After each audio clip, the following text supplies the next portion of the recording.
மருமகள் சீரியல்ல அடுத்து வர எபிசோட்ல என்ன மாதிரியான ட்விஸ்ட் எல்லாம் இருக்க போகுதுங்கிறத இந்த வீடியோல பார்க்கலாம். ஐஸ்வர்யா அழகரை கொஞ்சிட்டு இருக்காங்க. அப்ப சேது இதை பார்த்துட்டு இருக்காங்க. டே அழகரு, உன் சின்னம்மா கூட சேர்ந்து நீ ரொம்பவே ஓவரா நடந்துக்கிறேடா.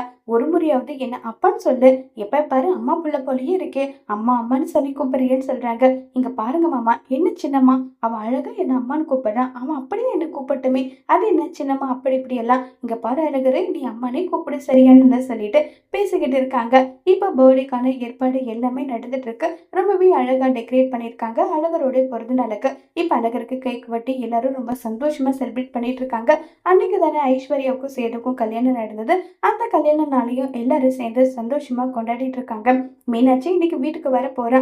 மீனாட்சி வந்தா அதுக்கு தனியா கேக் கட் பண்ணி அவளுடைய செலிப்ரேஷன் பண்ணிடலாம்னு சொல்லிட்டு குலதெய்வ கோவிலுக்கு போறதுக்கான எல்லா ஏற்பாடுமே பண்ணிக்கிட்டு இருக்காங்க. அதே மாதிரி தான் இப்ப நம்ம தமிழோட வீட்லயும் மீனாட்சிக்காக கேக் எல்லாம் கட் பண்ணிட்டு, மீனாட்சி ஒரே ஒரு முறை அம்மான்னு சொல்லுன்னு சொன்னா கூட மீனாட்சி அப்பா அப்பா இதவே சொல்றாங்க. அப்படி வர கோவத்துக்கு குமுட்லயே 2 குத்துன போல இருக்கு. என்னடி எப்ப பாரு அப்பா அப்பான்னு சொல்லி கூப்பிடுறேன்னு சொல்லிட்டு மீனாட்சி கிட்ட செல்லமா கோச்சிக்கிறாங்க.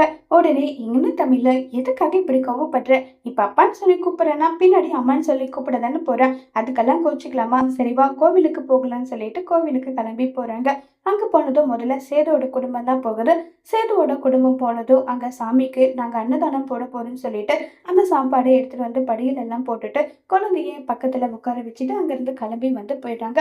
அந்த நேரம் பார்த்து நம்ம தமிழ் வராங்க. தமிழ் கிட்ட வந்து இங்க பாருமா, அன்னதான ஏற்பாடெல்லாம் பண்ணியிருக்கோம், அதனால நீங்களும் வரணும்னு சொல்லிட்டு ராஜாங்க சொல்றாங்க.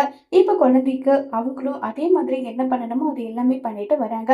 வந்த உடனே ராஜாங்கம் குழந்தை கூட்டிட்டு போயிட்டு குடுமா, குழந்தை கையால அன்னதானம் கொடுக்கட்டும், புண்ணியம் சேரும் இல்லைன்னு சொல்லுறதும் உடனே தமிழ் வந்து என்ன பண்றாங்கன்னா அதெல்லாம் வேண்டான்னு சொல்றாங்க. இருக்கட்டும் பரவாயில்லன்னு சொன்னதும் உடனே என்ன பண்றாங்கன்னா அழகரையும் மீனாட்சி 2 பேருமே தமிழ் கிட்ட இருந்து பிரிச்சு கூட்டிட்டு போறாங்க. சேது தமிழை கொஞ்சம் கூட கண்டுக்கிறதே கிடையாது. சேது வந்து எப்ப பாரு நம்ம மீனாட்சி அழகர் அதே மாதிரி ஐஸ்வர்யா இவங்க கூடவே இருக்காங்க. இதை பார்த்து தமிழுக்கு ஒரு மாதிரி ஃபீல் ஆயிடுது. செல்லப்பாண்டி வராங்க. அப்பா, குழந்தைய மாத்திக்கலாம், குழந்தைய மாத்திக்கிட்டு நம்மளும் வேலைக்கு போகணும் இல்லப்பா, அதனால போலான்னு சொன்னதும் சரிம்மான்னு சொல்லிட்டு 2 பேருமே வராங்க. வந்த உடனே ராஜாங்கம் வந்து குழந்தைய இங்கேயே மாத்திக்கலான்னு சொன்னதும் குழந்தைய இங்கே மாத்திக்கலான்னு சொல்லிட்டு நம்ம மீனாட்சி எடுத்துட்டு போயிட்டு சேது கிட்ட கொடுக்குறாங்க. அதே மாதிரி நம்ம அழகரை வந்து ஐஸ்வர்யா கிட்ட இருந்து தமிழ் வாங்கலான்னு போகும்போது குழந்தை வந்து ஐஸ்வர்யாவோட சேலையை பிடிச்சிட்டு கழுத்தை பிடிச்சிக்கிட்டு கதறி அழுது. இதை பார்த்து தமிழுக்கு மற்ற எல்லாருக்குமே ஒரு மாதிரி ஃபீல் ஆகுது. ஐஸ்வர்யாவும் ஒரு மாதிரி ஃபீல் ஆகுறாங்க. இது தமிழுக்கு இன்னும் ஒரு மாதிரி ஃபீல் ஆகுது.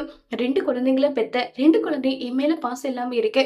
அந்த அளவுக்கு நான் மோசமா நடந்துக்கிட்டேன்னா நான் அந்த அளவுக்கு குடும்பக்காரியான்னு சொல்லிட்டு தமிழ் அவ்வளோ ஃபீல் பண்ணி வருத்தப்பட்டுட்டு கதறி அழுதுகிட்டு இருக்காங்க.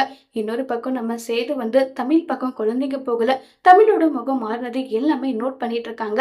இப்ப சேது தமிழை சமாதானப்படுத்த என்ன செய்ய போறாங்கிறத வரப்போற எபிசோட்ல வெயிட் பண்ணி பார்க்கலாம். தேங்க்யூ.